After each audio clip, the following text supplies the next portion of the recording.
Good morning. Good morning. My name is Miska Clay Bibbs. I'm an education advocate, mother, and community voice serving on the Shelby County School Board representing District 7. I stand here today in full support of Tami Sawyer for mayor of Memphis. We need leadership in Memphis that understands our children deserve more. We need leadership in Memphis that understands our children need resources from cradle to college or career. We need leadership in Memphis that understands our children are the future of this city. And if we don't invest in them now, Memphis will be at a deficit later. We need leadership that has a passion for education and understands collaboration is a necessity to move the city forward. We can no longer work in silos and expect that we are doing what's best for our children. Every day we see that every man for himself type of mentality is not working at all. Yes, I know there's not a mandate for funding, but Memphis deserves a leader that doesn't need a mandate to do what's right. Yes. Memphis needs a leader that is guided by her strong moral compass, her passion for what's right, and her unwavering posture in knowing every child deserves an opportunity to excel. Our children deserve more. Our children are ready for more. Our children can't wait. Memphis, we can't wait. We can't wait. My name is Emily Fulmer. I'm a community activist and co-chair of Indivisible Memphis, and I'm here today to put my full support behind Tami Sawyer for mayor. Because for Shelby County and for this entire region to succeed, we need Memphis to thrive. We need Memphis to be strong. And to me, a strong Memphis means that each person has the opportunity to live an abundant life and that they have the resources that they need to thrive. To address poverty, healthcare, transportation, education, criminal justice reform, and to set Memphis on the path to greatness for decades to come, we need courageous, bold, and people-centered leadership like we've never seen it before. And we can't wait for 4 years for that leadership to show up. Because every social and economic measure that we have indicates that Memphis is approaching a crossroads. We can either dismantle the structures that keep our people struggling and replace them with people-centered progress, or we can maintain the status quo and watch as healthcare access, food security, employment potential, personal wealth, and public safety decline to a point of no return for our most vulnerable neighbors. We cannot let that happen. The status quo is just not good enough. I believe that leaders should represent the people, not themselves, not their business associates, not their friends, the people. And a good leader knows the people, all of the people, and listens to their needs. And I have seen Tami do this over and over and over again. She brings together people from all over the city, from every walk of life, to work together on issues that matter to them. That is leadership. That is what the people of Memphis should expect and demand from City Hall. Today is International Women's Day, which is a day to celebrate the social, economic, cultural, and political achievements of women. And we've recognized this day for over 100 years. But here in Memphis, we have a long way to go. It's important to me that we increase the number of women in positions of power in the city. It's important to me that my children see powerful and brilliant women sitting around the tables where decisions are made about their future. That's right. It's important to me that we trust black women and elect black women to lead us forward. We can't wait any longer. It's time for change. It's time for Memphis to thrive. This year and on this International Women's Day, we start the journey towards electing Tami Sawyer as the first black woman mayor of the city of Memphis. Yes. And I'm excited, not just because she's the first, but because she's the kind of leader that we need right now. It's time. Yes. It's time.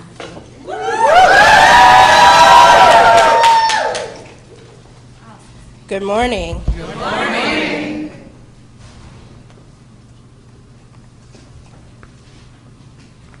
It's a beautiful crowd. I definitely walked in overwhelmed by so much support, diverse support, and it's been a great outpouring the last 24 hours, and I'm just very grateful for everyone who believes in what we're here to talk about today. Just give me 1 second.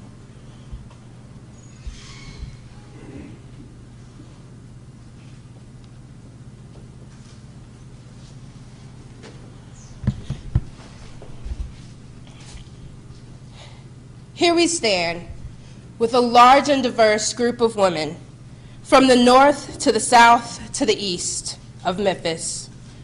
We're standing in Makeda's Homemade Cookies, and I thank Ms. Pam and Tamika, the owners and operators of this family woman-owned business, for opening their shop early this morning and welcoming us so enthusiastically with music and great smells that remind us all of home. While we're definitely here for the cookies, hold my platter. More importantly, we're here because Ms. Pam and Tamika and Makeda's are a cornerstone of our community and an example of what we can achieve when we show up and support women. Today on International Women's Day, we have come together to bring a new vision of leadership for the city that we not only love, but we nurture. This vision is one of equity and opportunity for all Memphians. I want to open the doors of City Hall, welcoming Memphians from every neighborhood to collaborate and have their voices heard. We can't wait for leadership that does not silence nor feel threatened by voices for change. I have walked through this city. I have stood at the rallies and attended the meetings. I've heard the concerns about the cleanliness of our water, the lack of public transit, and the blight on the streets that aren't in high-income zip codes. I've heard from the mothers afraid for their sons' lives, concerned that they don't matter. I've heard from the retirees who can't afford their utility bills. I've heard from the educators who need so much more in their classrooms for their students to succeed. I've heard from the immigrants who fear separation from their families, and I've heard from the young girls who have to miss school because of their cycles. I carry these stories and voices with me as I run to be the next mayor of Memphis and the first woman to be mayor of our city. We need change, and we need it now. One of my first steps will be to establish an FY21 equity budget that reprioritizes the way we distribute our dollars and ensure that all neighborhoods receive an equitable share of resources. We are a city that touts momentum with new jobs and new developments. But here stands a group that recognizes that momentum does not reach or benefit the majority of Memphis. We are here to say we can't wait for a city that invests in the education of our children in ways that reduce the flow of the school-to-prison pipeline. 95% of the Memphians who are incarcerated today do not have a high school diploma and read on a 4th grade level. Yet we spend our city's dollars on campaigns to lock them up instead of using our resources to teach our most precious residents, our children, to read. So yes, we're fed up, but we're fed up about the lack of opportunity that will have a positive impact on our youth. That is why one of my immediate priorities will be to reestablish a relationship with our public education system so that our children have a fighting chance here in Memphis. Yes. You might ask, why now? Why not in 2023 or 2027? But we are standing here to say that we can't wait. We are 2 years from an economic downturn that will disproportionately impact communities of color and women. We can't wait for some other time or some other person to make deeper commitments to transit so people can get to work. To have buses that run on time, to have bikes in schools, to have rideshare programs that don't require a credit or a debit card only. We can't wait for a holistic plan for the entire city that spreads beyond downtown and reaches Hickory Hill and Cordova and Whitehaven and Smoky City. We can't wait to ensure that new businesses who receive incentives uphold their end of the bargain. When it comes to job, we have to make sure that these numbers we tout are quality jobs. We have to make sure that they have benefits and pay a living wage and won't disappear in 2 to 3 years as automation comes to our city. We can't wait for businesses like Makita's Cookies to feel supported, and entrepreneurs like Ms. Pam and Tamika to feel that they matter in our city, so that they have an opportunity for their businesses to grow. We can no longer pat ourselves on the back for MWBE numbers that are staggeringly low. If this city identifies 70% of its city are people of color, how can we be proud of less than 30% MWBE investment? We can't wait for women to crash through the glass ceiling of Memphis and to be recognized for our immense contributions and our commitment to Memphis. Ida B. Wells left on a train. Her words were weapons against the oppression and inequality of Memphis. Less than a mile from here, Robert Church founded and funded the redevelopment of this city. And when he died, his home was burned down by the mayor. There is no recognition or marker today of this violent act or that home. Voices in our city that have dared to push for change have not always been safe or welcome. But I stand here on International Women's Day with a group of women and men who are brave to show their faces and use their voices and say that the 30 years of service that we are up against are not enough, nor have they been enough. We are here not alone, but with Ida B. Wells and Mary Church Terrell. We are here with Maxine Smith and Lois DeBerry. We are here with Fannie Lou Hamer and with my grandmother, born and raised in North Memphis, who never had the opportunity to get above the 8th grade. And my mother, who was one of the original Memphis 109. In 200 years, we've yet to have a woman lead this city. We are here to say the women of Memphis cannot and will not wait. I am proud to be the candidate that will carry their voices. From all walks of life, we will represent women from every corner of Memphis every day as I serve. I will bring a vision of equity that our nieces and our daughters will have a more open road to opportunity than the one we have traveled. So that friends won't have to call and say, my daughter has never seen a woman be mayor or president. And now she can fully have that dream. As we look to the next 200 years, let us build a Memphis that is inclusive and open for all, filled with opportunity for everyone. We will work every day from now until October 3rd to meet with every neighborhood organization, every religious institution, every community program, and knock on every door. These are the doors off Chelsea and the doors off Walnut Grove, the doors off Watkins and the ones off Poplar, North Parkway and South Parkway. And we'll do it together. This forward-facing collaborative movement for progress and change is here, Memphis. And we are here to say that we cannot and will not wait any longer for our city to open its doors and embrace us and embrace the change that we deserve.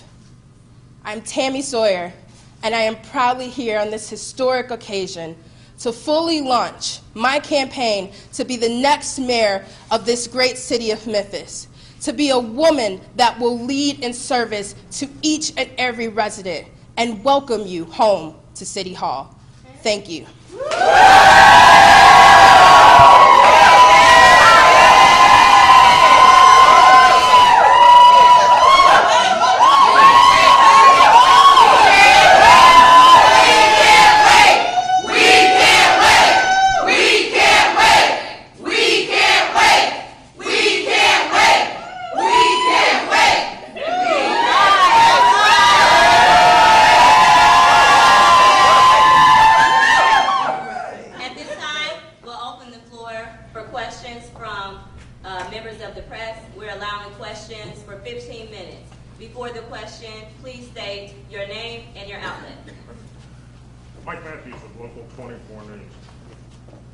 You know, you're announcing this run for mayor, what, about 6 months after you were elected to county commission. So the question that many voters will have out there is, first off, did you know you were going to do this before you ran for county commission? And the 6 months, is that, what does that bring to the table? What do you bring to the table? You know, Mike, I think we're going to continue to lay out that this is an urgent campaign. When I was elected to commission and I began to see the depth of the inequities that we're facing, I knew that we needed someone to challenge and bring change to Memphis. This collaborative group behind us and many more that you'll see come out in the coming days is a wave, a momentum. This is a coalition. And I'm honored to be the one that was asked and has been pushed forward to be the next mayor of Memphis. Down in Channel 5, Tami, I know that you mentioned that the city getting involved in the school business. The city has been out of the school business for a while, but they just got back in and announced some pre-K investment. What is your plan for that? And I'm sure there's some city council members who will be new and old that would say, if you're going to put money into schools, you're going to have to cut money for police, fire, and other services. What's your plan for how that will work? Thanks, Kendall. As I mentioned, 95% of the currently incarcerated Memphians don't have a high school degree. So when we look at public safety, we have to look at education as well. So our public safety budget should be part of our education budget. Because we can't put more police on the street but not more books in our schools.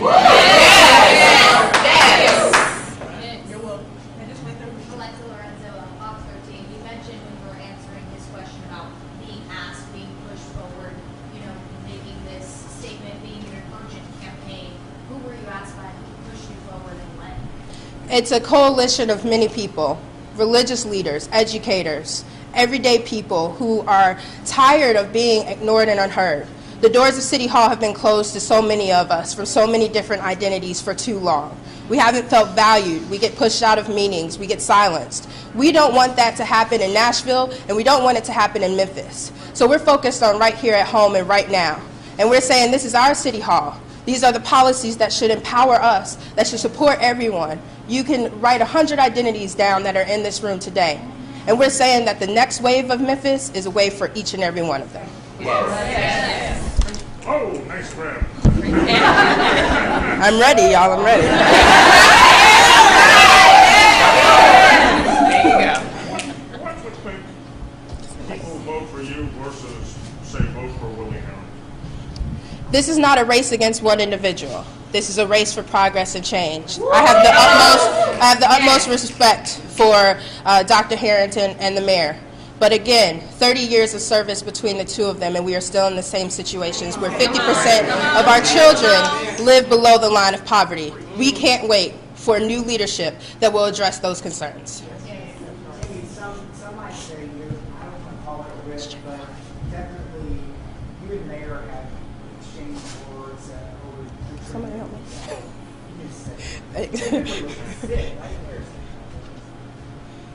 I don't want to call it a risk, I don't want to put words in anybody's mouth, but I know you and the mayor have seen differently. There were some issues with how you felt you were treated with respect to the Confederate monuments. Did your relationship, lack thereof, with him play into this decision? This, again, is not about one person or my relationship with one person. This is about a coalition of people who are clamoring for change and not being heard by the current leadership. Mike, I'm sorry. We're going to allow questions from some of the other journalists. Okay. Jamie Wentz with the Commercial Appeal. You called the WPD numbers staggeringly low. Do you have a specific target, and how did you achieve that? So, as I mentioned, over 70% of the city identifies as people of color. So I'm not just talking African American, I'm talking about African American or Latinx population or Asian American population as well. And so the majority of the city, we constantly say, we say minority and women business, right? But this is majority women businesses that are going underserved and ignored and not included in the boom of development. And so what I want to see is a number that's closer to 70%. In the way that other cities have been able to do. And that's what we're shooting for. Go ahead, Mike. They have made goals. Mayor Strickland in his State of the City address announced that we're at one of our lowest, if not the lowest unemployment rate that we've had in decades. That he's doubled the number of NWBE units. That poverty rate has been cut in half over the last, well, not half, I'm sorry, I don't know the numbers for sure, but the poverty rate has been cut over the last 6 years. My question is, there's something being done. What makes you think you can do it better? So I think that more needs to be done. And what you're quoting are also national trends, right? And so those national trends also impact our city. But again, 50% of children, African American youth, are born below the line of poverty. That's a trend we've been unable to change for 50 years since Dr. King was killed right across the street. And so what I do believe that I'll be able to do better is go to these neighborhood organizations, go to the community and say, these are your kids, these are your streets, let's work together. You tell me what we need to do. Bring these voices that are standing behind me all the way across the threshold, because right now we're on the outside looking in. Yes. You have a question? What will you do now until October 3rd? We will, sorry, no, I got excited, go ahead. We'll run hard, and we'll meet with anyone who has a request for a meeting, anyone who has a concern, anyone who wants to know why now, anyone who wants to know why we can't wait. I want this to be the biggest coalition of Memphians that we've ever seen. There is a tangible excitement. This last 24 hours has been insane. And people are ready for change. And we're going to tap into that, and we're going to bring it with us all the way across the finish line on October 3rd. If we can't wait, what if, your supporters and you are forced to wait? If we're forced to wait, I continue to be the servant leader that I have been since I returned home to Memphis. Do we have any other questions from the press? Tami, the next few months on the Shelby County Commission, how are you going to balance being a Shelby County Commissioner, new Shelby County Commissioner, and running for mayor of Memphis, which is probably the biggest political election prize to the year? How do you balance that? Well, just like the mayor will continue to be the mayor and run for office, I'll be able to be a county commissioner and run for office as well. But additionally, Kendall, to the people who might have concerns about me being able to continue to support my part of Memphis, District 7, that will not change. This is an ability for us, an opportunity to broaden the impact that we can have in District 7, one of the most underserved parts of Memphis. And so I'm doing this for District 7 and Districts 1 through, there's 10 county commissioners who live in Memphis, right? So 10 districts that need urgent, broad support, and so we're doing that for them. And being able to balance my work, this is an extension of the vision that I had for District 7. So my work aligns because I'm the same person every day. You had a question? Yes. I'm sure I was blindsided like so many other people, in a good way. But I was wondering, what are you going to say to detractors who say you want too much? I dare to dream. President Barack Obama said we cannot wait for some other person or some other time to be the change that we seek. And I seek great change in Memphis. And that's why we're here today. Don't be blindsided. Be excited. Be aware that progress is happening and coming to Memphis, and join our team. Can you say whether you are a slated candidate for the People's Convention? The People's Convention has not happened yet, so there's no candidate. Thank you. Thank you.